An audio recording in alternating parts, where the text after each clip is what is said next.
You're listening to localwebradio.fm. Community-minded, locally focused.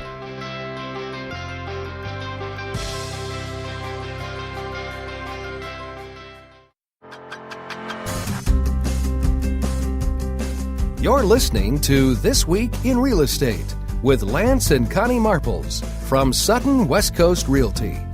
Here's your host. Hello, it's a great day, and I'm very happy to be discussing real estate here on the Peninsula. I am your host, Nick Jaworski, and I am here with Lance Marples from Sutton West Coast Realty, and today we'll be talking with Lance about buying and selling on the South Slope. White Rock is known for breathtaking ocean views of Semiahmoo Bay, a beach lifestyle, and walks on the pier. Today we're going to look more closely at the view lots and homes, including the cost of purchasing and the challenges of building on the steep slope. Now, before Lance joins us, just a reminder that if you have questions or require assistance, you can reach Lance and his wife Connie by telephone at 604-538-8888 and on Facebook at facebook.com/marplesmarketing. Hi, Lance. It is great to be talking with you today. Morning, Nick. Great to talk to you, too. Now, of course, today we're going to be talking about buying and selling on White Rock South Slope. But before we dig into that, I noticed that you two, you and your wife, Connie, work together. So how's that working out for you two? Well, it's been a long time that we've been working together in different businesses. Even though I've been in real estate since I was originally licensed in 1988, we've worked together on several businesses, restaurants, we put on large events. And we found that we have very complementary skills. I'm a hardcore sales guy. I love to sell. I love the deal. And I love to work to get my clients better than anybody else can. It's an ego thing with me, I guess. But Connie is very creative. She's got a huge portfolio of design work that she's done. She is able to create things in her mind and then make them appear. She can help with interior design. She can help with staging. So there's lots of stuff that she does that I can't do. And frankly don't want to, and it enables us to provide a service to our clients that they get the best of both worlds. And what we like to say is, she's the sizzle, I'm the steak. And by providing both, we are able to get great things for our clients. Well, that's great. Now, I've noticed you guys have quite a few listings in White Rock. And so what's going on with the market over here? Well, it's actually been quite active. The market in White Rock is a very unique thing in that, like West Van, there's only a limited number of prime view lots available. Over the last couple of years, people are starting to recognize that more than traditionally it was a beach community for Vancouverites to weekend. And 100 years ago or so, they chopped up all the slope into 30-foot by 117 or 100-foot lots, and people put little cottages on them, and that's where they came for the weekends. Mm-hmm. Now, a lot of these lots are very old now, and some people have built new homes over the years, obviously. But it's being recognized now as one of the prime view properties that you can get in the Greater Vancouver area. And we're seeing prices rise dramatically as the pressure on these limited number of lots starts to reduce. So people are seeing how beautiful it is just suddenly. There's a handful of us who've lived here, and I've lived in this area since I was about 3 years old. A lot of us knew and appreciated the Peninsula as a great place to live and raise kids, and a fantastic beach community, and thought in years past that it was too far from Vancouver or wherever to live. But with the highway now, you're in town in 35 minutes. It's just such a great place for people to live and have access to going to town for events, hockey games, and all those kind of things, but still live in a very unique community with views that are just second to none anywhere in the world. What are some of the challenges with building in White Rock? Well, again, anytime you're building on steep slopes, you have engineering challenges in that you need to secure the home. But even more so, uniquely in these lots, is that traditionally people in the past have just sort of chopped a little level spot on the top of the lot. You're talking 30 by 117. It's not a big lot to begin with. And you just sort of sit a little house up on top. in the last couple of years, and one builder in particular started this trend where he comes and he goes from street level, and between street level and the back of the lot, you might have 60 feet height difference. He digs from the street level right to the back of the lot and then straight up. Whoa. And then it enables him to build these very tall, narrow houses, but on a lot that's, say, 3,500 square feet, we're getting homes that are 5,000 square feet plus triple or quadruple garages. But the challenge in doing that is that you really need to understand the engineering involved, that you need to shotcrete, underpin, the same like you see in, if you go into a big site where there's a high-rise going in, and you'll see they've dug down deep, they blasted concrete around the outside, and you'll see like little pins in there. Well, those pins actually go quite a ways into the ground. Right. And they're securing the earth all around. So when you want to build on one of these narrow lots, you actually have to get underpin agreements with your neighbors because you're going to be driving pinning into their property. Now, you're actually doing them a favor because you're securing their property as well. But, you have to do, and you have to have engineers that understand this.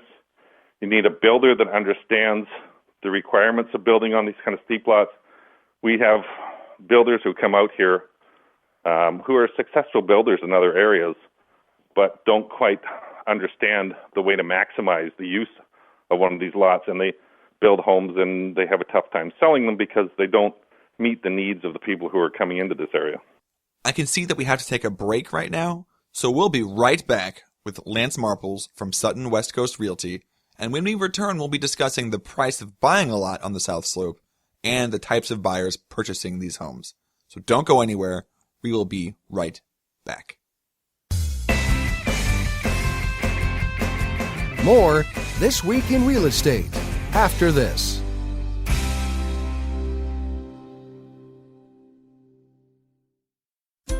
Are you struggling with a dental or oral health issue? Dr. Norm Ickert from Ickert Dental Implant Center is committed to improving your quality of life with the very best in modern and advanced dentistry. You can catch Dr. Ickert on the Health Channel for the Healthy Smiles Oral Health Show here on localwebradio.fm and at the Ickert Dental Implant Center in Langley at 866-981-1381. That's 866-981-1381.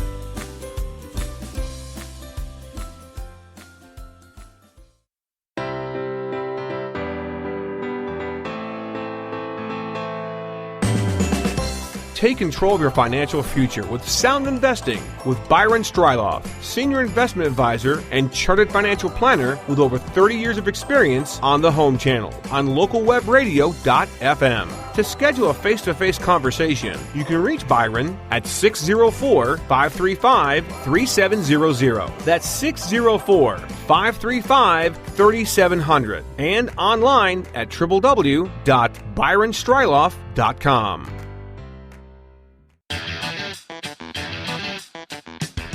Shopping for the lowest mortgage rate?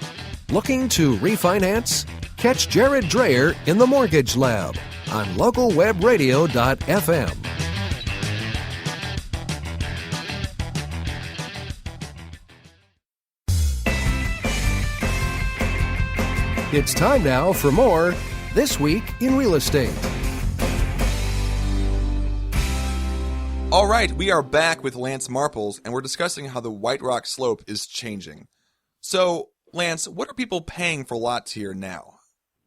Well, because we, again, have a limited number of these lots, there's a few hundred prime view lots in there. And you get up past Columbia up onto Royal, there's some wider lots, but primarily the view spots, the real prime spot is Victoria Avenue. It's one up from Marine Drive, and it just is a quiet street, but yet you're so close to the ocean you can hear the waves. And the prices on here have jumped dramatically. A couple of years ago, we were buying lots, and when we say lots, we're actually talking about an old home that it was probably originally somebody's beach cottage. It's been rented typically for some time, and given the amount of hazardous materials that we have to remove when we knock them down, nobody should be living in them anyway.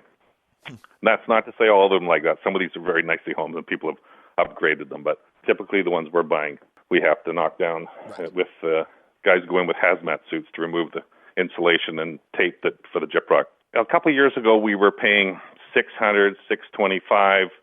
A year or so ago, they were hitting $725. The last few sales, I did a couple at $810. One sold at $889, another one at $825 recently. So you can see it's a pretty steady climb in a fairly short period of time. Yeah, for sure. That is no small difference. And when you think about, well, these are 3,000 or 3,500 square foot lots. Why are you getting such a huge price?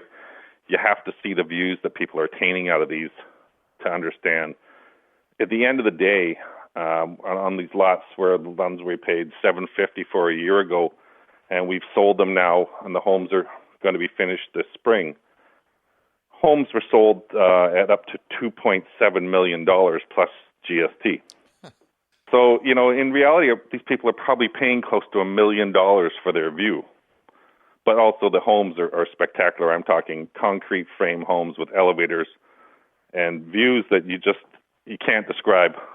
Right. You just are just unbelievably unobstructed, 180-degree ocean, mountain, Gulf Island views. I know that we've briefly touched on this in the first segment, but why now? Why the sudden increase in the last? That's a significant jump in market price in 3 or 4 years. It's the discovery of the area, I think, as much as anything. People are discovering the area and putting pressure out here. We are also, the peninsula is not just this slope. This is sort of a prime view area. There's also a great part of it in Ocean Park's Chantrell Elgin area. And buyers from Vancouver and Richmond are coming out and buying these half-acre gross density, 5,000 and 6,000 square foot homes with triple garages and beautiful yards. So the buyers, people who've raised their families in there, they're empty nesters or near empty nesters, are now successful business people or successful in whatever endeavor they've achieved in their lives. And through that, they've got multiple homes, Palm Springs, Phoenix, Hawaii. And they now want to spend more time there. They're tired of the big yards, the big, beautiful manicured yards that we all wished we had. Right. It gets old. It's a lot of work, and it's a lot of commitment. Either you're paying somebody to do it, or it's your weekends and half your summer, just keeping it all up, because if you don't, it just goes to pot. So they're tired of this kind of thing, and they're getting good dollars for these properties because others are coming now and appreciating these properties. And they want to have the flexibility. We literally don't have a blade of grass on these homes by the time we're finished. And they can turn the key and go. That sounds great.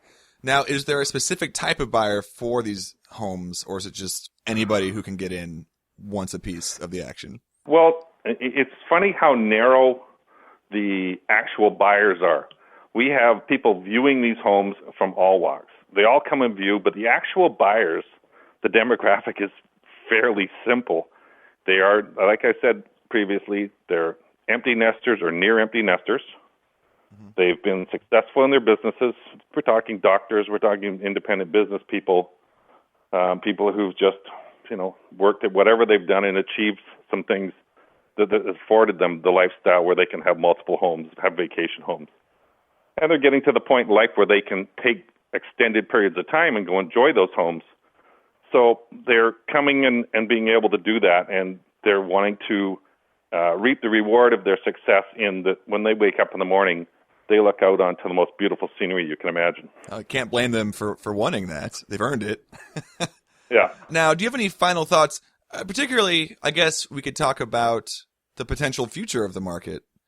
Just sort of look into your crystal ball.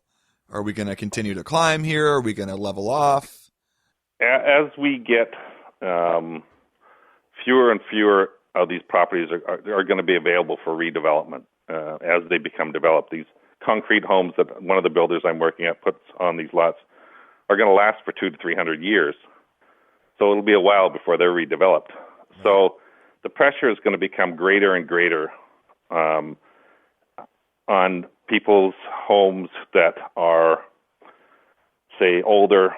They may be very viable to live in, but the land value of the home may exceed so much beyond what the house is worth on it that people will start to knock down newer and better homes to put up these very expensive homes. And within 5 to 10 years, this is going to be the same as West Van. It'll be an elite thing, and it will be